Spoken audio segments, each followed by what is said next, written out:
Okay, so I finally caught up with The Mandalorian Season 3, and The Mandalorian Seasons 1 and 2 are some of my favorite TV seasons ever, let alone in the entire Star Wars franchise. It's some of my favorite Star Wars stuff, and honestly, probably the best thing that Disney has done with Star Wars. As some of you guys know, Disney Star Wars hasn't been the most universally, agreeable thing in movies and TV and in just media in general, to say the least. And when The Mandalorian came out, it wasn't just fresh because it was a new take on the Star Wars universe, and it was looking at Star Wars and its world in a completely different lens and a completely different tone. It was just nice as a fandom to have something that we can all agree is just really good. Season 1 Mandalorian is just, it's peak, absolute peak television right there. And with Season 2 not necessarily being as peak as Season 1, but still really good, there are a lot of really high expectations naturally for Season 3 of The Mandalorian. The Mandalorian is just one of the few things that Disney Star Wars has that's going and is consistent, and they kinda just fumbled it. So spoiler warning for Mandalorian Season 3, and I guess also the past seasons of The Mandalorian, and I guess also the Boba Fett show, because I can't really go into what I didn't like, or what I even did like about Mandalorian Season 3, without getting into the past seasons and the Boba Fett show too. And the reason why I feel like this third season is a fumble is because it doesn't really feel as important. And it's because for me, this season starts off dragging so much ass, dude. Oh god, it is so boring at the beginning of this season. And even though things do pick up towards the end of the season, by then it's too little too late. And everybody knows the saying, it's not how you start, it's how you finish.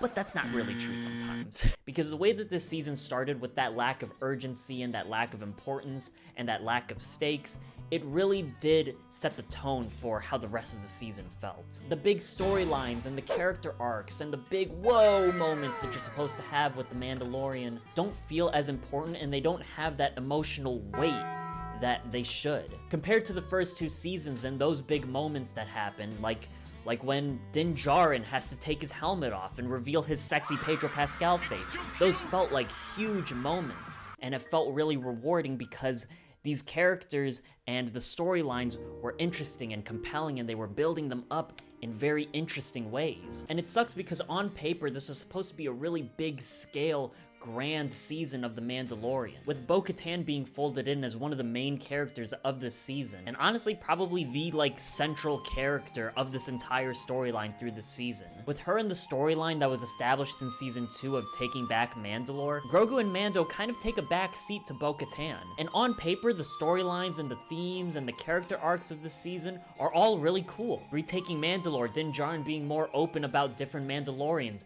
Bo-Katan coming to terms with her leadership and her role as the ruler of Mandalore. And even with this underlying story of the Empire slowly but surely creeping back into power, it all makes for interesting stories.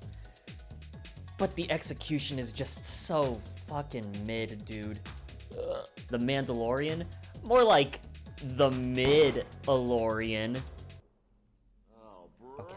And I don't mind Bo-Katan being the central, one of the main characters of this season. I think that she has a lot of interesting stories, and she's an interesting character to fold in with the Mandalorian. But Bo-Katan this season, even compared to Bo-Katan last season, feels so watered down and so passive. All the things that happen to Bo-Katan and all of the development that she faces doesn't really happen under her own, assertiveness. Like at the end of the last season, where we find out about the Darksaber and how you have to win over the Darksaber through combat, and you can tell that there's this bit of tension between Bo-Katan and Mando, because Bo-Katan has to defeat Din Djarin in order to get the Darksaber back and reclaim her right as the ruler of Mandalore. Right?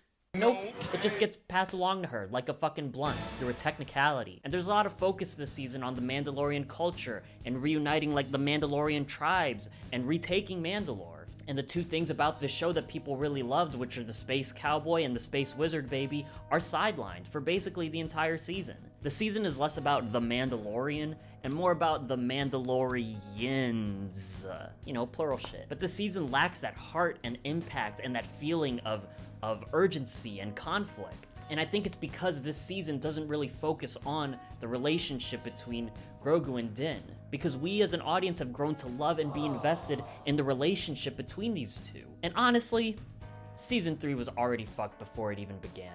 Because at the end of season 3, when Grogu goes off with CGI zombie Luke Skywalker and Din is on his own, that is another huge and emotional moment in the series for the show, for the characters. And to have them reunite in a side story in the fucking Boba Fett show, one of the stupidest fucking things to ever happen in Star Wars. Dave Filoni, Jon Favreau, who cooked this? And I think keeping Din Djarin and Grogu separated for at least a little bit of this season would have made this season feel a lot more impactful and a lot more emotional, because you get to see how these characters go through these journeys without each other. And because Disney was too scared to keep Mando and Grogu away from each other for too long and decided to fucking bring them back in a completely different show, this season suffers for it. Because there are so many moments in the first part of the season that just drag so unbelievably hard, dude. Like, why is there a full episode dedicated to Dr. Pershing? Who? So basically, just take the 2 episodes of The Mandalorian that are in the Boba Fett show and put them in this season of The Mandalorian. And take out this stupid Dr. Pershing bullshit and replace it with some, like, Grogu development or something like that. And have Grogu and Din reunite in, like, the Battle of Mandalore, or at some point in this season. And that alone fixes a lot of issues with The Mandalorian. It's like, why did they write themselves into a corner with this by having those 2 episodes of The Mandalorian in the Book of Boba Fett? Why, man? That's so dumb. And like I said, the end of the season is pretty decent. Like, it's fun watching The Mandalorian and Grogu and Bo-Katan throw hands, and it's fun. And it basically does tease at the very, very end of the season that we're gonna bring it back down a couple notches in the next season, where we're gonna go back on those fun Adventure of the Week episodes. We're gonna go back to just Grogu and Din adventures. Hooray! Yay! The season just felt more like setup for other Star Wars Disney Plus shows, which is a problem for Disney Plus shows in general. And it also felt like it was setting up too much for the sequel trilogy.